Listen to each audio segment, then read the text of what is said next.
Ituturo ko sa inyo kung paano mag-install ng partition, yung standard. So, ganito yan mga busing, katulad yan. Yan, mas matibay yan. So, ay mga galing ka dyan, sukat mo lang. Center lagi ang sukat mo para sakto yung 16 inches. Ano? Yan. Sakto-sakto yan busing. Oh. Yan. Center ka lagi magsusukat.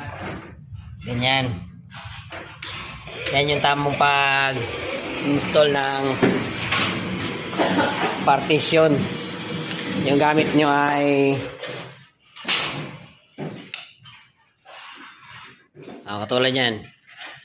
Yan yung tamang pag-install ng yung standard. Kasi sa plano 60 talaga yan sa mga engineer.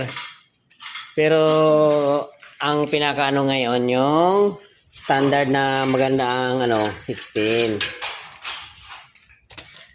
So katulad niyan. Ayan. Laging sentro sa gitna. Galing doon. Gitna din doon. So yan. Yan ang tamang pagkuha niyan.